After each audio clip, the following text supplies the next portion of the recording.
views and comments of the hosts and guests are not necessarily those of the station. Hi, I'm Nicole, Jacinto. Join us on Healthline with 𝗏𝗏 as we discuss the latest health and medical topics with doctors from 𝗏𝗏. For a healthier and uplifting lifestyle, tune into Healthline with 𝗏𝗏 on DZRJ 8:10 a.m. Radio Bandido TV. You've got questions, we've got answers. Watch and listen to Healthline with 𝗏𝗏, Mondays, 5 p.m. to 6 p.m. Airing on Sky Cable Channel 224 and on all DTT boxes. Simulcasting online on Facebook and YouTube. Listen and watch on your mobile devices. Just search DZRJ Radio Bandido. We've got answers. So welcome to Healthline. Hi everybody and welcome to Healthline with 𝗏𝗏. I'm your host Nicole, Jacinto. Sorry for the short delay. I was having trouble connecting. That's always an issue here in the Philippines. Okay, today is a very important topic. We're going to talk about diphtheria, tetanus, and pertussis. What? 3 different things. You say yes, 3 different things, but we can deal with them today. And we're going to learn about them. But you see, these illnesses, there are vaccines for them and that have been around for quite some time. So we're going to, they've been given to people at an early age. You know, it's a childhood for quite some time now. And they're also given to adults when they have not been vaccinated. But we're going to focus on these 3 illnesses: diphtheria, tetanus, and today our guest is Dr. Carmina de Torres-Purcell. Welcome to the show, doctor. Good afternoon and hello to everyone, to your viewers and to your listeners. Hopefully I'll be able to answer all the questions. So, I'm sure you will be. If you can just bear with me though, doctor, because I'm the type who asks a lot of questions step by step so that people like me who are non-medical professionals can understand things better. And then I'm sure you're more than qualified. And okay, so doctor, you are a pediatric pulmonology specialist in Makati Medical Center, yes? I'm a pulmo and sleep medicine specialist. So I have 2 subspecialties. Can you say that again? You're a pulmonologist and sleep medicine specialist. Sleep medicine specialist for adults also? No, for pedia. Okay, well, at heart, I'm still a child, so maybe I should go to a pedia. Anyway, okay, doctor. Let's start. Can I ask you first? I just want to break it down a little. Now, what are diphtheria, tetanus, and pertussis, respectively? And can we just start with an overview of diphtheria before we get into the vaccines and all of that? Yes, I'd like to start off. There are 3 different preventable diseases which can be prevented, the occurrence of these diseases plus their complication if persons are vaccinated. So, okay. So since there are 3, I would start with diphtheria, then tetanus, and pertussis. The last one will be pertussis because we had an outbreak recently. So I like to explain it more than the diphtheria and the tetanus. We'll focus more on that a little later. We'll circle back to that. So with the diphtheria, doctor, from what I understand, it's a bacterial disease that spreads from one human to another. And what is the bacteria that causes diphtheria, first of all? Diphtheria is caused by Corynebacterium. So what happens is that it colonizes the respiratory tract and also the skin. So there are 2 sites where it can infect: the skin and the respiratory tract. However, the bacteria can also produce a toxin which spreads into the blood and can affect other parts of the body, such as your heart, your nerve cells, and also your kidney. So these toxins can affect and complicate more your disease. Yeah, so it's a bacterial infection, but it releases toxins in your, if you get it, it releases toxins in your body. And as you said, there are 2 ways it can, I guess, present it. Of course, the respiratory tract. And what would be the symptoms of those? Just very quick. Yeah, usually the respiratory tract, you start, since you get it, the transmission is through respiration or the air droplet. So you get it from coughing. or sneezing from a person who is infected. So what happens if it colonizes the throat? It starts as sore throat, you have low-grade fever, and you can have weakness or tiredness. And then later on, sometimes it becomes exudative, means like pus on the throat. And Inside the throat? yeah, and then like a tonsillitis. And then since the toxin kills the normal tissues, it can form like a pseudomembrane. That's why they call it diphtheria, which means in Greek, it's leather-like.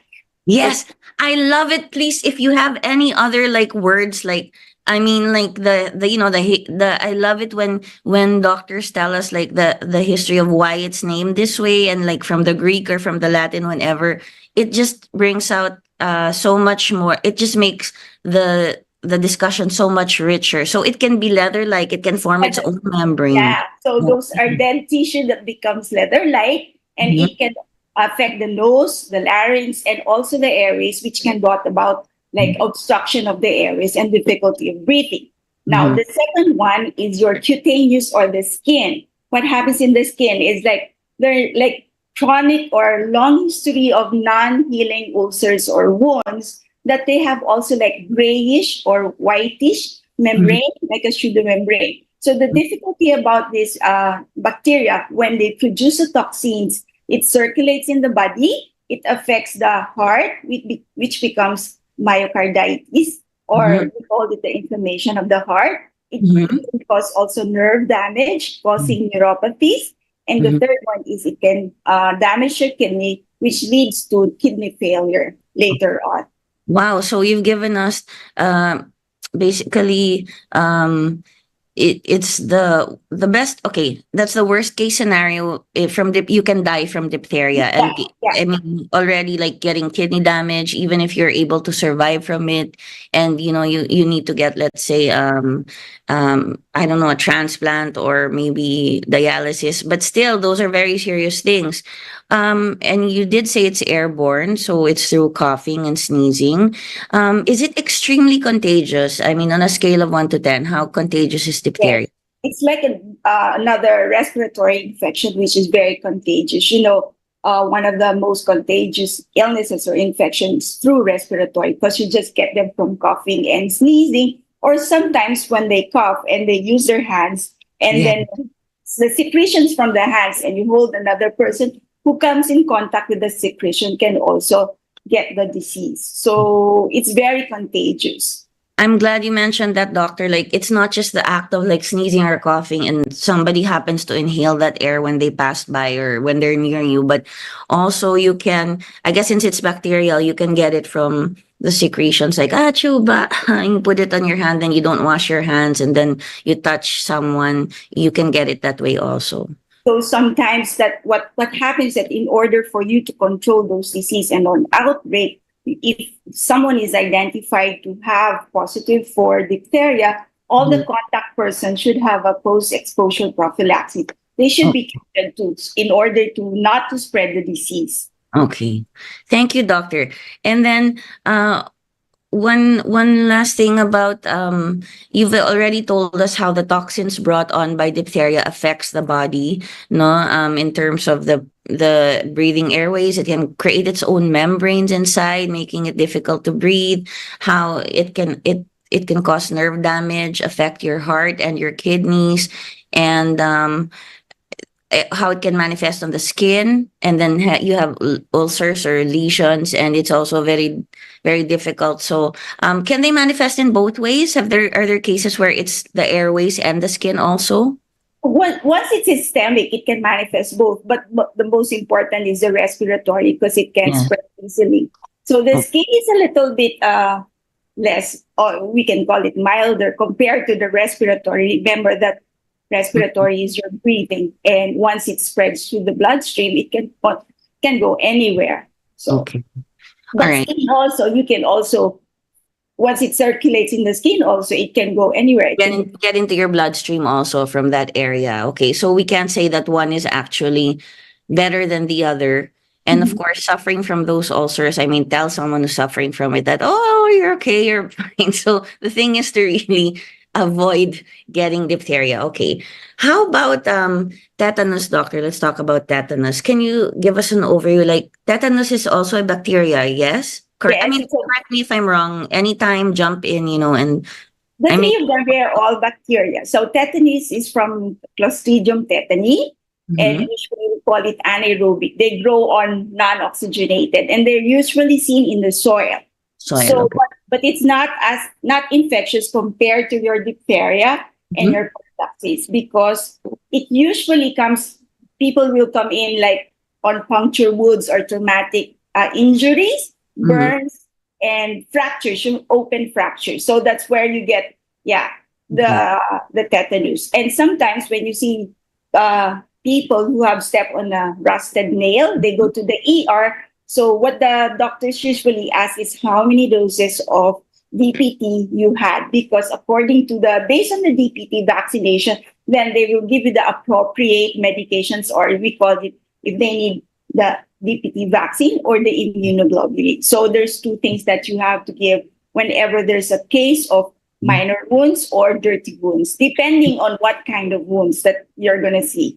mhm. So, doctor, when it comes to tetanus, no, it's usually in the soil, but also, can you tell us why it's associated so much with rusty nails, or like, a rusty piece of old steel roof, that's lying around there. It's not the rust, but it's not the rust itself, no? But It's the organism. You usually dwell on the dirty things. So when they dwell on the dirty things and then they go, you have a punctured wound, it easily goes to that, and it's difficult to clean and everything. So what happens with Clostridium tetani is that they also produce toxins. We Mhm. call it tetanus plasmin, which affects the nerve cells. Yes. So when they affect the nerve cells, they do not inhibit the contraction. So what happens to the muscles is they have muscular spasms and contraction involuntarily.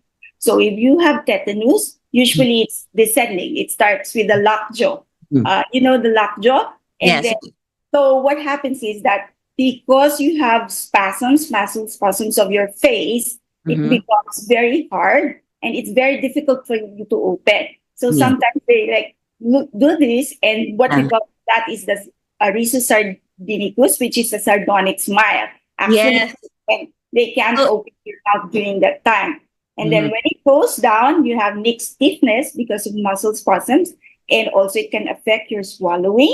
Mhm. Goes down to your respiratory muscles, difficulty in breathing, and it Mhm. goes down lower. You'll have abdominal contractions and also uh, hardening of the muscles on the abdomen. So those are the things that happens with the tetanus. The tetanus. And yeah. Okay, so doctor, basically it's a bacteria. It lives in dirty places. So that's why it's associated with rusty nails and things. And also like let's say somebody gets into a motorcycle accident and they get a scrape.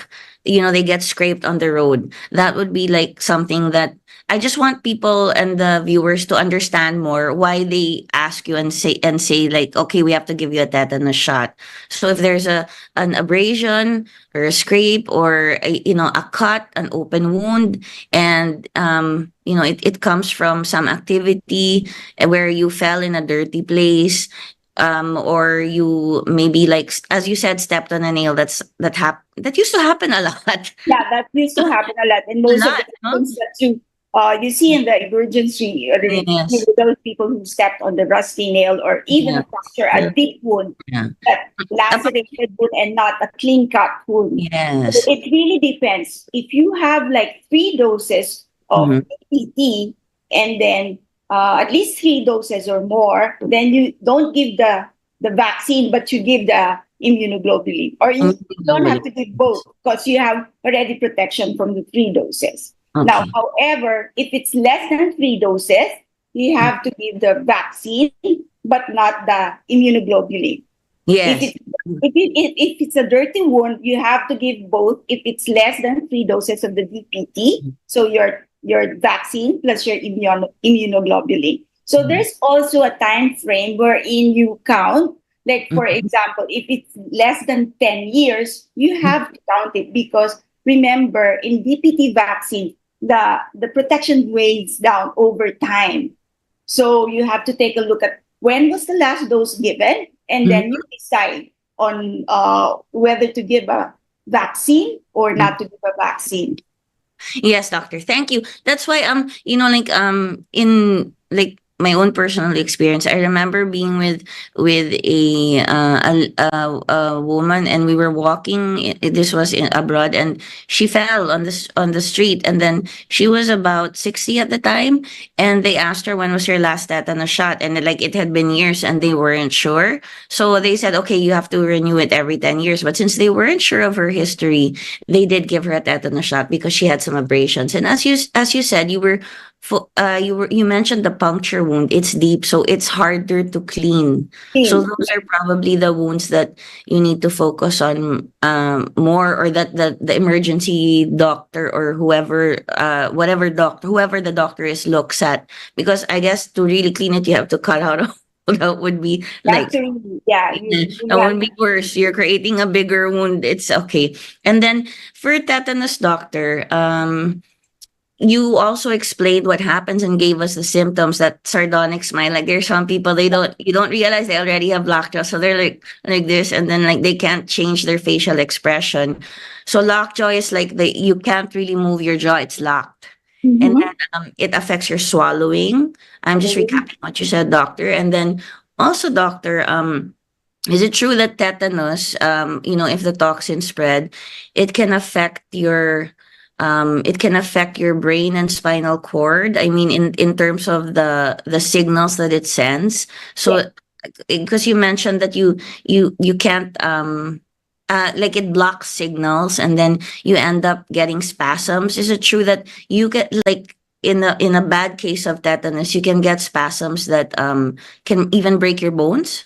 Yes, that's true. That's why sometimes if you have really severe tetanus, they would some of them will require neuromuscular blocking agents just to relax your muscles. So it really depends on what stage you are with tetanus. And unlike pertussis and diphtheria, it's more on the nervous system that affects. So it doesn't affect, it only affects your respiratory system and other system because of the muscular impairment, muscular spasms, but not involving the lungs itself. It's more of the your muscles will start locking, contracting for your breathing, and so okay. Thank you, doctor. So it's a scary scenario, and I'm sure it's painful to have lockjaw and muscle spasms, and you can't control it, even to the point where they are so strong that your muscles can break your own bones. So does it also cause like tetanus and diphtheria, or more particularly tetanus? Does it also cause like sepsis at some point if it's not? Any infection can cause sepsis, even if it's not, particularly if they're not treated well. Because most of these infections, you have to also give them antibiotics, not per se to help them out, but also to prevent the production of more bacteria that is producing the toxin. So you have to kill the bacteria in order to reduce the toxin production. So that's one purpose of giving antibiotics, aside from, of course, the infection. And of course, since they're bacterial infections, doctor, antibiotics are the thing for them. Because of course, sometimes when we have other illnesses, even if it's viral, we treat the symptoms with antibiotics just because we're treating the symptoms, but these are bacterial diseases. So antibiotics is it's made for these diseases or illnesses. Is it illnesses or diseases? I'm not illness or same thing. Same thing. Okay. Yeah, Potato. Okay. Let's talk. Sorry, I have to add also the antibiotics will also remove the carrier state, or those who are close contact with those who are exposed. That's what we call the prophylaxis exposure. So the post-exposure prophylaxis, because of course those people who are in contact with you, particularly the diphtheria and the pertussis, has to be treated also in order to prevent the widespread of transmission. Yeah, so because but not tetanus. Tetanus is a different story because it's not transmitted through the respiratory system. It's transmitted through an open wound or a dirty wound. Okay. Thank you, doctor. Thank you. I mean, wonderful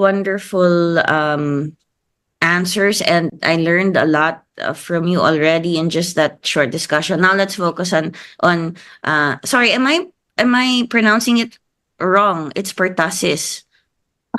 Pertussis, it's all, I think it's all the same. But I don't know because I just call it the whooping cough. So I'm like, whooping, yeah, so whooping cough. In okay. Tagalog, they call it 𝗂𝗏 or 𝗂𝗏𝗶𝗏, something So Galahi.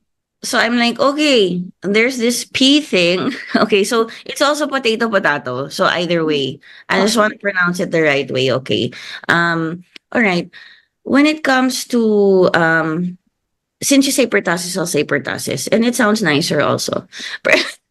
Pertussis is also bacterial infection, as you said. Now, how does it spread, doctor? And is it highly contagious? It is very highly contagious, the same as any respiratory disease. It's from the air droplet. So Mhm. sneezing and coughing. So, and Mhm. also secretions from your coughing. So Mhm. it spreads very easily. That's why, I guess, because some of the vaccinations, or if you haven't had your vaccinations weighing down, it's easy for you to spread and to get the pertussis. So we had an outbreak last time.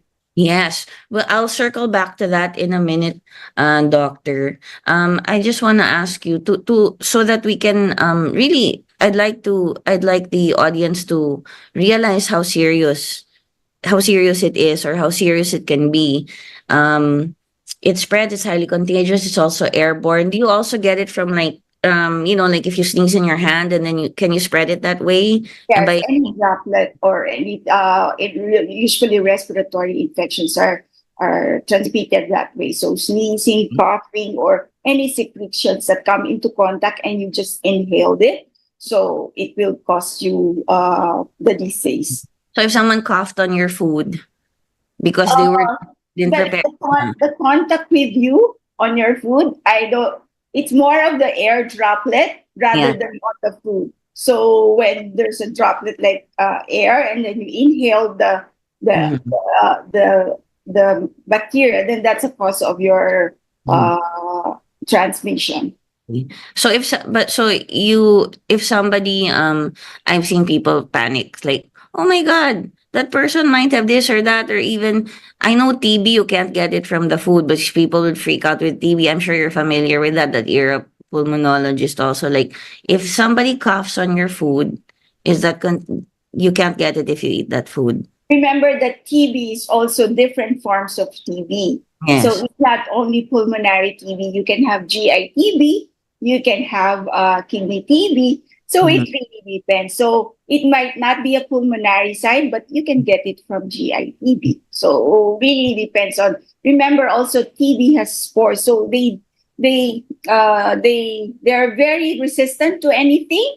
So even if it's a long time, the spores can cause you, if you inhale them or ingest them, it can cost you tuberculosis on a long time.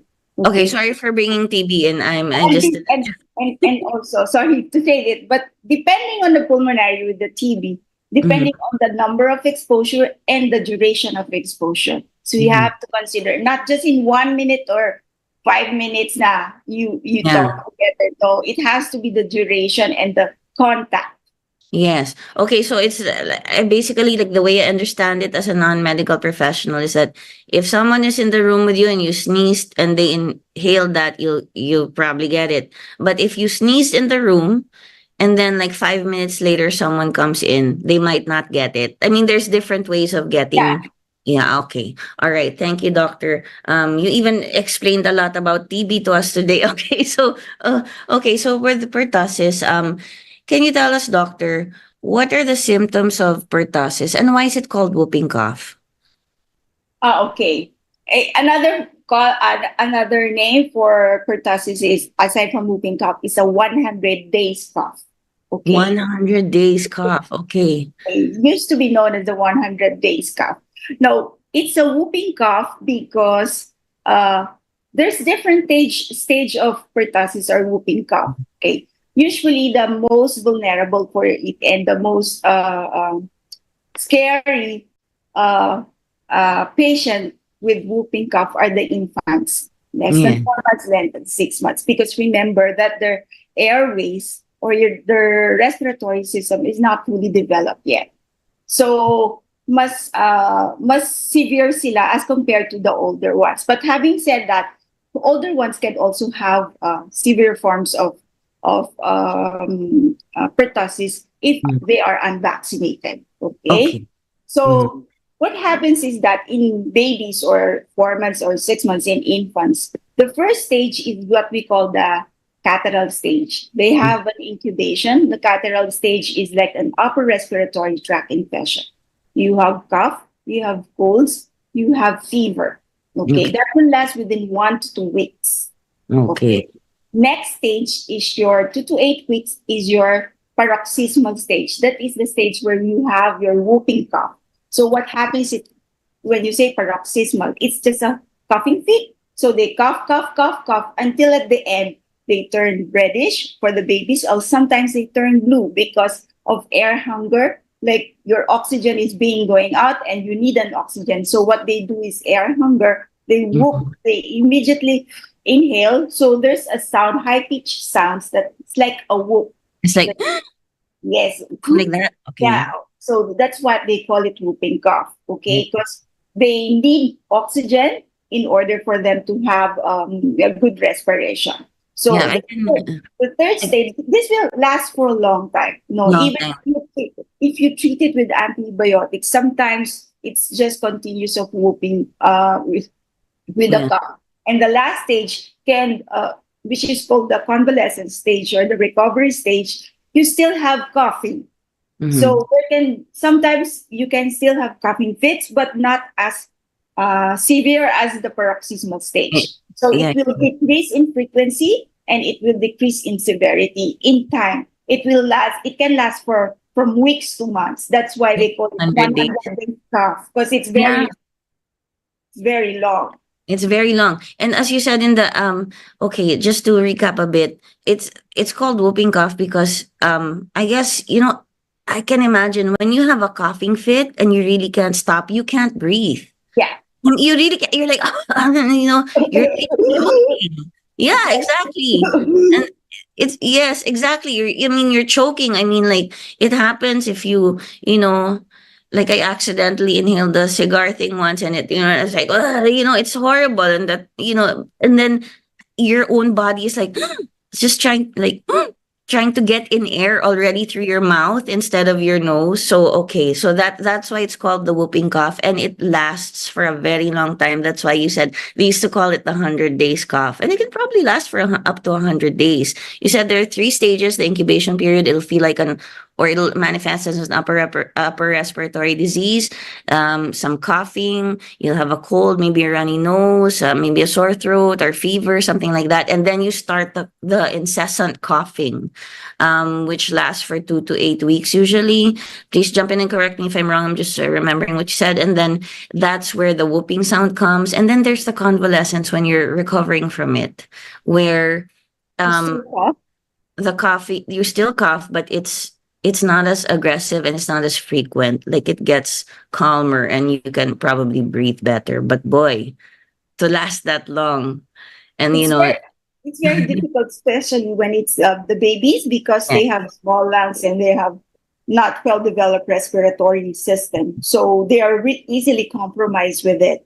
So we watch out. Usually, that's one of the red flags for or indication of admitting patients when they're babies. They have respiratory distress. They can't feed in because they start coughing. They're turning blue or redness during coughing. So we can't even eat. No, they can't even suckle or hold down milk if it's in the bottle. I mean, and also, doctor. Sometimes also they have after the coughing fits, they have what we call the post-tussive vomiting. They vomit. So that's from coughing too much. Yes, that's a bodily reaction. Like it just throws out everything you have. And doctor, can you die from whooping cough? Yes, you can. Yes. particularly with babies because of the difficulty of breathing. So Okay. sometimes they will need some assisted ventilation, or we call it CPAP, or a non-invasive or invasive, depending on the case, really Mhm. depending on the case. Mhm. And they also have toxins too, the whooping cough. The three of them can produce toxins. Hmm. Okay. Yeah, so three of them can produce toxins that affect your body in different ways. So it's not just like the manifestation of the cough or the manifestation of the lockjaw or the manifestation of anything else. It can affect your whole system because of the toxins that are in your body. Is the mortality rate higher in infants, doctor, when it comes to the whooping cough? Yes, Or it's pertussis? more, that's why it's a red flag for us if it's an infant who's having a whooping cough. We have to monitor, and sometimes, depending on their manifestation, they have to be in the hospital so that their oxygenation will be monitored. Mhm. And you And did mention CPAP. That's a device which is controlled. Like there's constant pressure for that you put for. it really depends if it will help them with their oxygenation. Your oxygen, plus if they need pressure, you can give them a non-invasive ventilation. Really depending on the case, it's case to case basis. Case to But case basis. yeah, but if you start with antibiotics and just sometimes you don't trigger them coughing, like to have Mhm. coughing fits, then you just let them relax and settle down. They'd be okay. But really depending on how low is the oxygen when they Mhm. cough and what's their presentation. So So, so with infants also, doctor, or babies, you also take their oxygen levels. Like, we all kind of got used to it during COVID. Like we'll take our oxygen level if we're coughing, and then we'll take the test. And then actually CPAP and BiPAP machines were incredible. I mean, used in this country when they lacked they were used in the provinces when they lacked oxygen tanks, and those I guess it's the nasal, the canal, when it was just, I mean, such ingenuity in helping save lives. Okay, doctor, I'd like to focus more on the on the vaccines for these illnesses, but before that, doctor, we do before, I have to ask you, was pertussis considered a childhood disease before the vaccine for it was created?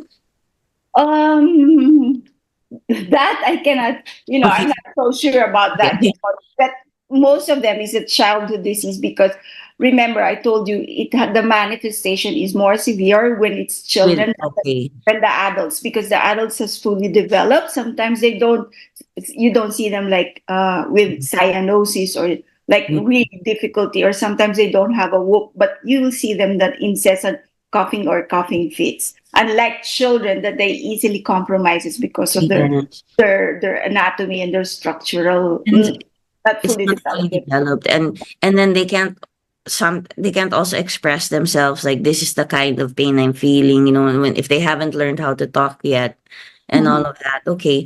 So anyway, wait, before we talk about the vaccines, doctor, recently, well, that would be a few months ago, there was an outbreak of the whooping cough in the UK.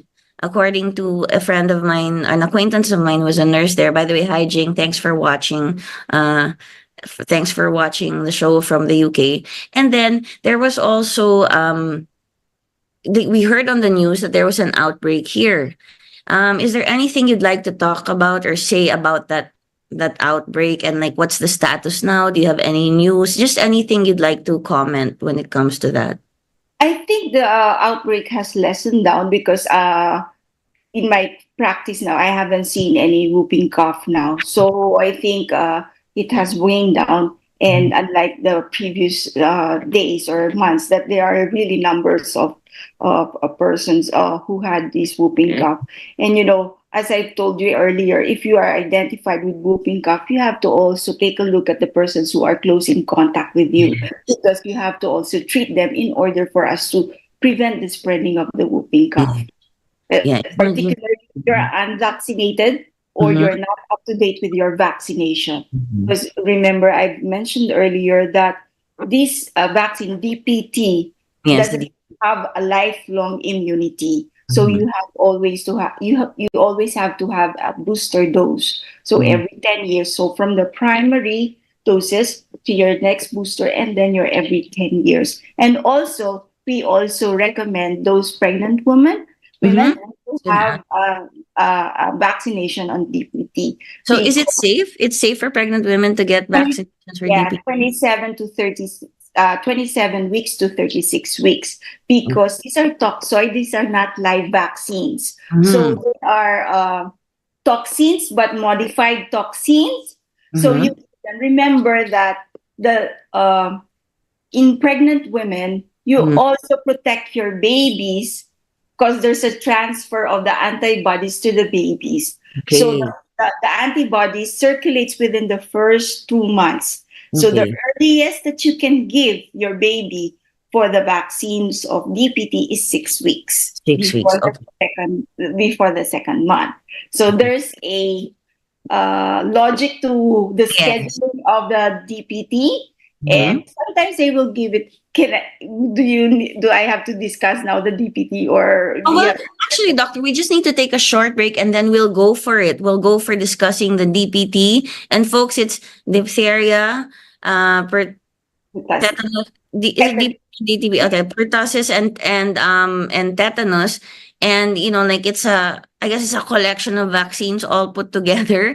And so we just really have to take a short break, folks. Stay tuned to Healthline with Makati Med. I'm your host, Nicole Jacinto. We're here with Dr. 𝗠𝗸𝗁 de Torres-Purcell. Am I pronouncing your last name correct? Purcell? 𝗠𝗸𝗁 de Torres-Purcell, yeah. Okay, Purcell, okay. Like Henry Purcell, well, that's like Baroque music or something. Did I get it right? I don't know. I used to play a minuet and I don't know if he made it. But I can't play it anymore. I haven't practiced in years. So, okay, doctor.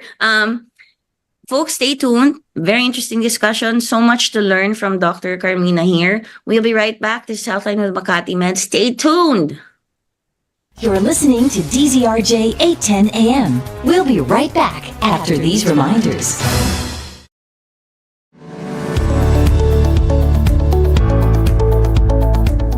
Hi, this is Dr. Jacinto from Makati Medical Center, and I'm happy to share that our world-class quality healthcare with the heart is now more accessible and affordable via Makati Med Mobile Care Access. As the name suggests, this service is mobile, which means that we go to where you are. Mobile Care Access deploys a team of professionals for face-to-face consultations and to conduct basic laboratory and diagnostic procedures, as well as vaccination and testing, depending on your needs.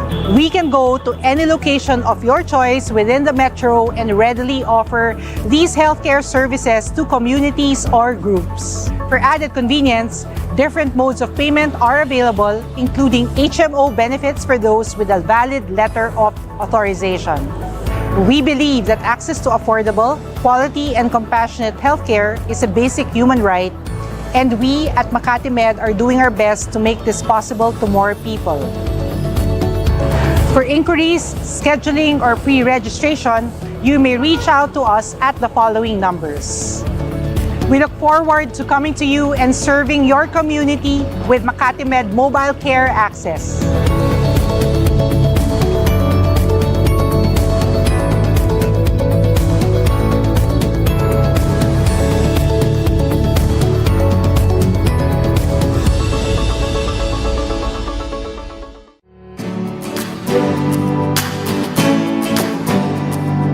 Hi, this is Dr. Jacinto and welcome to Makati Med Wellness Center. Located at Ayala North Exchange, the Makati Med Wellness Center is a warm and comfortable state-of-the-art lifestyle center where executive checkups and services that address holistic patient care and wellness can be done. We have a skin and laser hub, diagnostic imaging, health screening, mind and wellness care, and physical medicine and rehabilitation. The Wellness Center is equipped with modern facilities and staffed with competent healthcare professionals who are committed to deliver premium, personalized, and easy access healthcare services for both adult and pediatric patients alike. This is a great place to prioritize your health and well-being without having to be at the hospital setting. We are open from Monday to Saturday at 7 a.m. to 5 p.m. at the 7th floor of Ayala North Exchange Tower 1 in Makati City.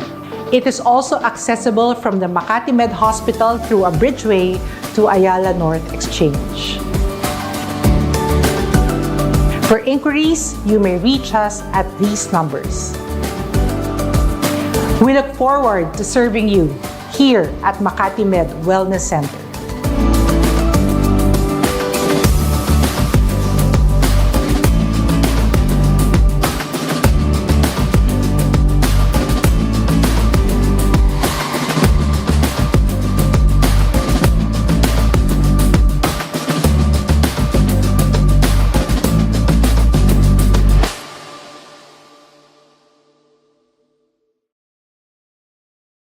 You're back with Healthline, keeping you healthy. Moderated by Nicole Jacinto.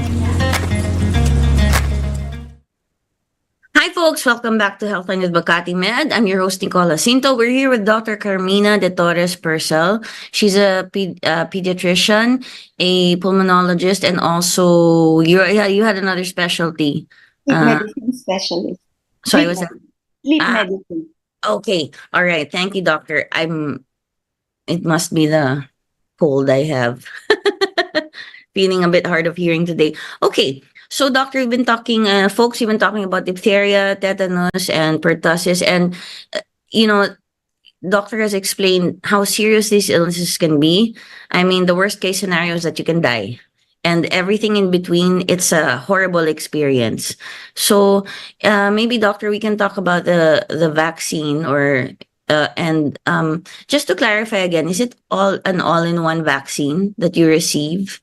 Yeah, it's three bacteria in one vaccine. So the tetanus is a toxoid, the diphtheria is also toxoid, but the pertussis is a cellular pertussis. What happens is they have modified.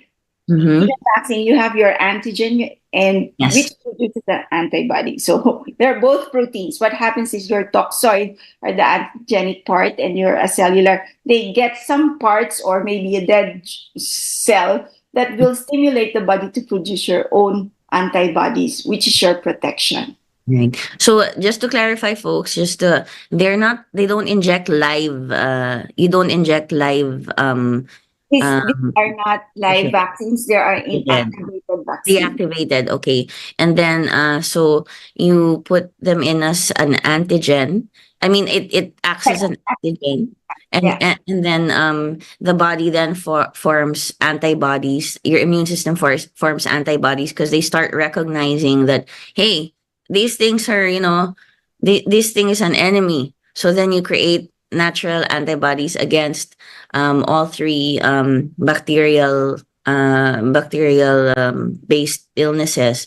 Okay, doctor, when you get the shot, so it's one shot or is it a series of shots? It's a series of shots. We have the first three as the primary doses. The next two are the next three are the booster doses. And the recurrent one is just to boost again. You're every 10 years. Every 10 years, so okay. The scheduling is for the primary doses, you can give it at 6 weeks of age for the babies. So 6 weeks, and then 4 weeks apart. So the earliest that you can give is 6 weeks. So that will be 6 weeks, 10 weeks, 14 weeks. Or some countries will give it at 2 months, 4 months, and 6 months. The first booster dose, after the three primary doses, you have your first booster dose, which is between 15 to 18 months for those who started at 2, 4, 6, while those who start at early age can have it at 12 months to 18 months. The thing for that is that the third dose should be 6 months apart from the fourth dose. Okay. And the earliest that you can give for the fourth dose is 12 months old. Okay. So you can give it between 12 to 18 months. And then the second booster will be 4 to 6. Third booster will be from 9 to 18. And then if you have given, for example, your fifth booster, then you can give every 10 years. From the time of the last dose of your DPT. Okay. So doctor, basically the DPT vaccine, it's not it's not a lifelong protection, but it helps you already create these antibodies which can, so that you can fight off the illnesses yourself if you happen to get exposed to either diphtheria, tetanus, or pertussis. And then you told us about the schedule of the boosters. I mean the schedule of the vaccines and then the boosters. How important is that? I'm sure there's a logic to that, as you mentioned earlier. There's a So what? strategy. Yeah. What happens is that when you get your first dose, we have this immunoglobulin M that goes up, and then it is short-lived. And then when it goes down, your IgG, or your what we call the immunoglobulin G, goes up. So there's a window time that there's a waning. So you have to give another dose in order to remind the body that you have a dose initially. So it will pick up again for the first 3 doses. And the same thing with your booster dose. When it goes down, you have to remind your body again that you have an initial previous dose. So it will pick up again its antibodies or its protection. So since it's inactivated, it's not a lifelong immunity. It wanes down over time. Unlike those live vaccines, they can have a longer duration of protection compared to an inactivated vaccine. Why didn't they use live vaccines for DPT? I don't have any. I don't know the reason for that, but I think it's more of the toxoid that they're using. Unlike measles, measles, they're live vaccine, so it's like giving a small amount of virus, and then your body, the virus replicates in order to have enough virus, and then they build their own immunity. So the protection is a little bit longer compared to those inactivated. But okay, so with the DPT, it's like you have these the schedule of doses because they're not live toxins that you place in the body. Maybe it's too strong, I don't know. But and then you as you said, I'm just recapping what you said. The reason why you need to do this in the schedule is that you're doing it in such a way that you remind the body. It's like telling your immune system and the soldiers there, hey, wake up again. This is what DPT looks like. I mean, this is what these 3 things look like. So you do it in such a way that also maybe the body it's not too heavy on the body, especially for children, I would guess. Doctor,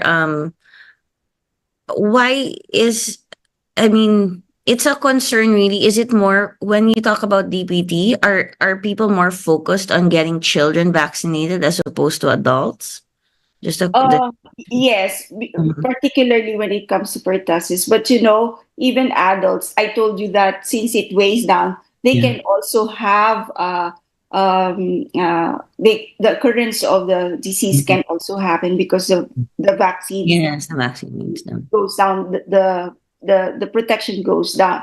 Now, having said that, since you are vaccinated compared to unvaccinated, you have, even if it's not complete vaccination, you still have a protection.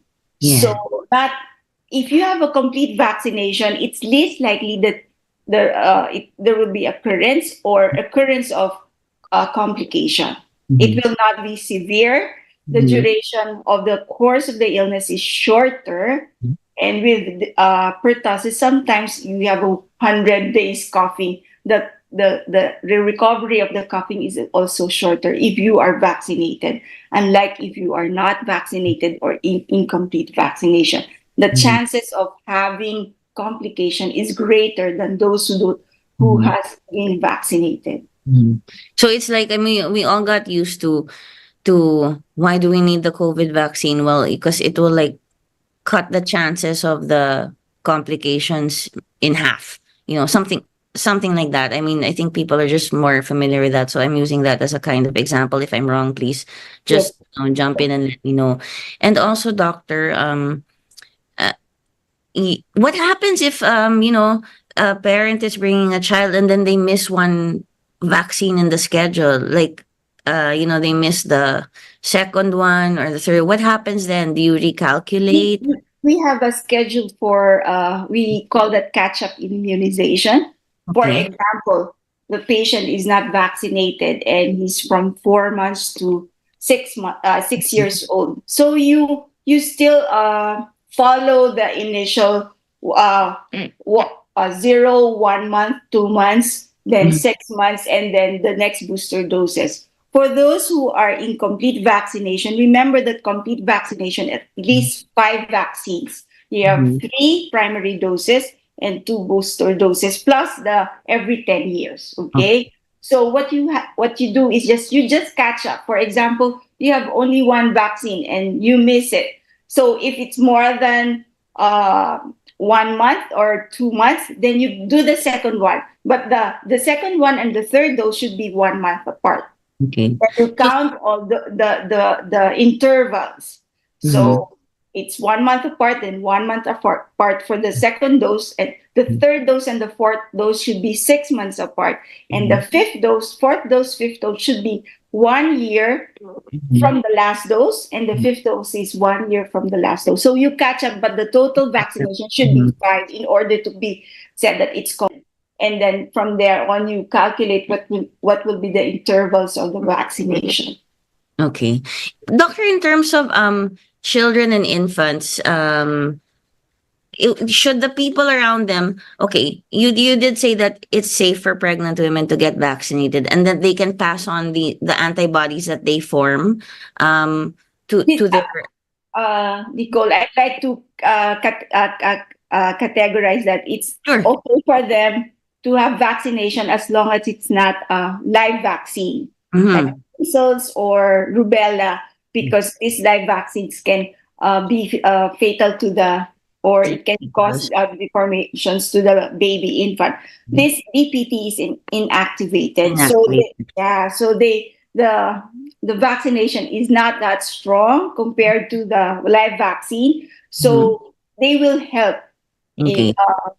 on the baby, because the mom will transfer. We have the transplacental antibodies that can transfer to the baby and protect them for at least 2 months. Because it's not a live vaccine. It's okay. And then doctors, okay, some just really quick questions. Should the people are taking care of the baby, like not to the mother, maybe the father or anyone taking care of the baby, should they be vaccinated too, or is it enough to have the baby vaccinated? Like what I've said, every 10 years they have to be vaccinated too, Okay. especially if they're exposed. That's the protection for them. The same time, also if they don't, they will not get the pertussis or the diphtheria. They won't even transfer it to the baby. So that's the point. Are there any contraindications, doctor, or like any side effects that should be expected and with the vaccines, and then perhaps any contraindications like those who cannot receive the vaccine, certain children, perhaps with medical conditions or adults? Okay, for the local reactions, of course, you have soreness from injection, redness from injection. You can have even fever because your body's producing antibodies. So those are the local and systemic. Sometimes in babies, which we can watch out, is sometimes incessant crying for 3 hours or seizures. These are the more serious ones that you have to watch out. But they're very rare, and least likely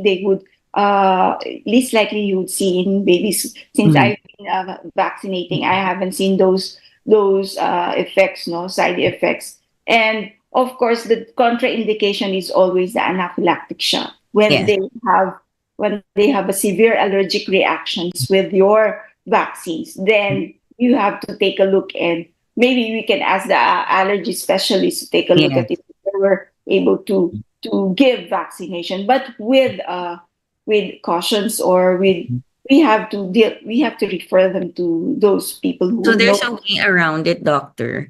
It's just that if you are allergic to something in the vaccine that they give you, then that could cause anaphylactic shock, which your throat closes up. You could die, but there's a way around it. You work with an allergy doctor, an allergy specialist, or an immunologist, I suppose, and you can find a way around it to get vaccinated. I think a lot of people who have had like bad experiences with vaccines hate getting vaccines. For that matter, doctor, h- what what can you say to help convince people, even like me, who are really afraid to get vaccinated for anything at all? And any final words that you have, like to help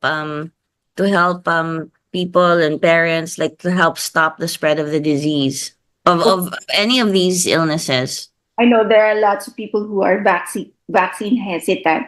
The first, Yeah. as a doctor, you have to educate them too. You have to know their issues and then concerns and then address them. You Mhm. don't antagonize, but you have to listen to them. What are their concerns? And then you address it.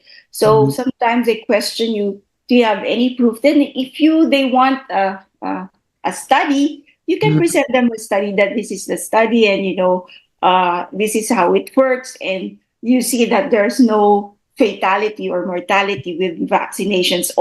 Only rare case that you will see severe reactions. Mhm. So you should be encouraging them, Yes. and you tell them and educate them that you have to weigh if you Mhm. wanted to have a severe or you have to have a vaccination, because there's more chances of you having a complication, and if you're not vaccinated, complication and maybe most probably death if Yes. you're immunocompromised. So you have to weigh which is more important for you, to get protected or not protected. So it's all about talking to your and educating your patients. Now, my last word: remember that these are diseases that are preventable. So Mhm. we can prevent them by vaccination. So I hope the parents would have listened to this open forum or discussion, so they learn about what are the complications, what to watch out, and what are the difficulties if you have these diseases or. Yes, doctor. I mean, you did such a great job of explaining how severe it can get and how serious in the beginning when you talked about like diphtheria and all its effects and what it can do, and tetanus as well, also pertussis. You explained it all. I mean, basically, if you have some symptoms, you would already know just from listening to you, and perhaps they don't have to panic, but they can bring their children to you, or people can go to their doctors. And thank you for the last bit, like you do have to weigh what's more important, what risk you're taking. And I guess to add, like as a patient, maybe you can stay in your doctor's office or stay there for a while if you're afraid that you'll get some kind of reaction. As usually, I mean, Usually, longer. particularly as in my practice, particularly if it's a first dose, Mhm. it, we don't let the patient go home immediately. Stay for 5 to 15 minutes just to make sure that there's no reaction, Mhm. severe reaction. Mhm. So that's one way of assuring the parents that we're here if Mhm. if something happens, that you're within the hospital premises or within our clinic, and you know any allergic reaction, we can act on it immediately. Thank you, doctor. I mean, I can't be your patient because I'm too old, but I'm sure you're a great doctor and that parents appreciate you very much. You are very I can't find the word. Oh my gosh, I'm sorry, but you spoke so well. I learned a lot from you. I'm sure others did. I had a bunch of notes here and questions, but look, I just scribbled. I just listened to you and talked to you. And that's like one of the best shows ever when we can actually have a discussion and go straight. And thank you so much for your time and the effort you made to be with us today. Unfortunately, we're out of time. But please do come back and guest on the show anytime to talk about any other issue you'd like when it comes to your specialty. Thank you, doctor, for being on the show. Thank you Uh, also for inviting me. oh, of So hope course. everyone learned from our discussions and your questions and answers. So I hope everybody learned something, some take home messages. Yes. Thank you, doctor. And you guys can always view the show again and again to hear Dr. Carmina de Torres Purcell talk about all of these things, and you'll get all the answers you need. So thank you, folks, for tuning in to Health News Makati Med. Stay tuned for Kakampi Bernard Tan. Thank you very much, doctor. That's all the time we have for today. We'll see you next week on Health News Makati Med. Thank you, and good night to everyone. Thank you. Thank you for tuning in to Healthline with expert doctors from Makati Med, giving you the chance to interact, uplifting your lifestyle. Moderated by Nicole Jacinto. Tune in again next week for your weekly dose of Healthline. The views and comments of the hosts and guests are not necessarily those of the station.